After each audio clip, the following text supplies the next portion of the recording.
I actually started in a local fencing company called Homewards, which has been in Hayesmere for, I don't know how many years. And I started as a yard labourer there.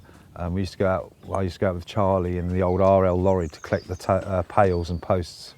And the first time I come over the brow of the hill, I could see the little A-frame buildings with all the tarpaulins, and I thought, oh wow, this is something I want to do. And for 3 years, I think I nagged Steve to let me go out. Eventually he just gave up and kicked me out with George, who taught me the old traditional way, all by hand. Learning to read the wood was hard than actually doing the job of what a bit of timber can and can't do. I've been out here 7 years. I started coming out as I was 12 at part-time. 12 and a half, I just started managing to split them out properly. And then I left school early because I didn't enjoy school. I was more of a physical, practical type of person.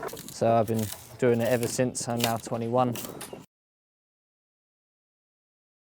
Up here in the Devil's Punch Bowl, and we manage about 45 acres of land of sweet chestnut.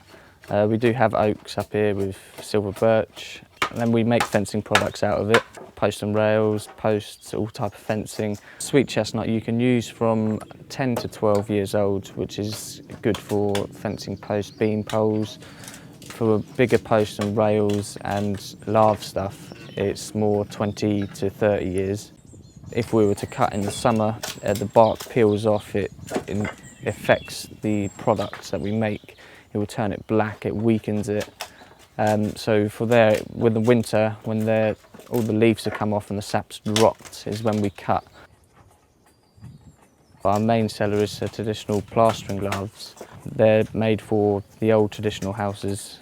If you pull back the plasterboard, then you see laths that need to be replaced. For A-listed buildings, they need lath and plaster because they've been built in that way and they need to be replaced back in that way. We have recently been doing a big order for Ireland. There's been a cathedral that's burnt down that needed to be replaced exactly how it was, and it was about 250,000 linear feet's worth, which is quite a lot. When you buy a listed house, you're not actually buying it, you're really renting it for the next generation. The plastering lath has to be done the traditional way. You can have sawn laths, but they won't take the lime plaster. This has to be done by hand. It's not just a question of the product, you're also managing the land. You're bringing all the coppicing back into rotation and working with nature to do that. So, you know, it is very important they learn and the youngsters continue. Before I came out here, my dad brought me for my 15th birthday a little carving set, and I used to always sit in the garden, just carve things into pieces of wood. Then he took it to a show one day, and then he managed to sell it for quite a bit of money. And then he said, after you leave, when you leave school, you can just come out here and just work, make some laths. I've learned how to master all of this. It's a skilled product. It does take a lot of time and effort and patience.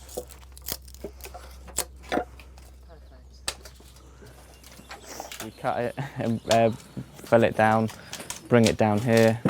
We peel it so we can see the grain and see the cracks that are happening as we're splitting the laths.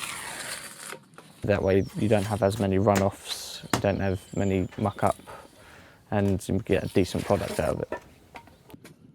At this point in time, we'll put it into the breaks and we'll split it into quarters, and then we'll keep splitting it down and down in half and half.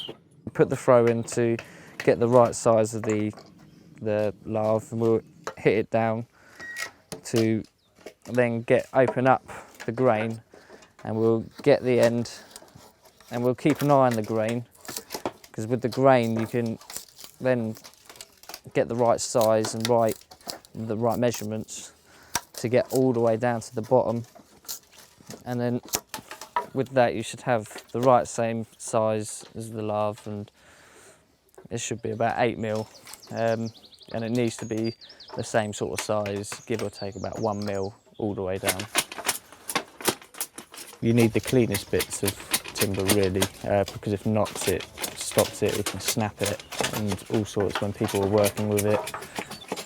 When you've been doing it for quite a while, you start to learn what sizes are which, and you can see it by your eye. They have to be precise and they have to be flush ends, otherwise they don't match up. It's better using the hand bill to trim it up rather than a throw, because with a throw you can get different grains. With a hand bill it's nice and sharp, so you can switch grains to make it as straight as possible. Oak is a really chewy, rich bit of timber, where chestnut is a lot easier to work with, because when you get into big oak bits, it can become really brittle, where chestnut you can use really any sort of size, as long as it's got a nice straight grain. It's a lot easier to work with. You can start working with it within about 3 weeks of cutting it down. Where oak, you might have to season it for quite a while because it's so big, the sap stays in it for a long time. In the winter it can get quite cold. Our record down here, we've had -12 down here. And when you're working away, standing here, doing laths, it does get pretty cold. You have to make a living and you need to carry on, work a bit harder, bigger fires, keep warm. I've been doing them for now 2 years, and I'm on 4 to 5 bundles now. So slowly getting to Jack's pace. Between 3 of us, we try aiming for about 20 bundles a day. Because I've been doing it for quite a while, if they're about 3 foots or 3/6s, I can average around 10 bundles a day. Where the other 2, they are picking up their speed, 50 laths in each bundle. There's such a skill that you need a lot of patience for. When you start, it's really frustrating. Do you want your kids to follow into what you're doing, where you know how hard it is? And they're actually, unfortunately, better than I am now, so I've obviously trained them well. I've overtaken my dad, and he doesn't like it. I can do more bundles than him.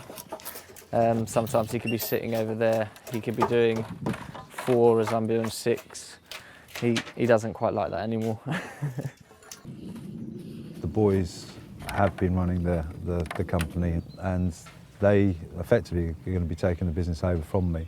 I'm now going to start easing back and being more financially orientated and actually doing the work. They crack on and get on with the job like I used to when I was really young.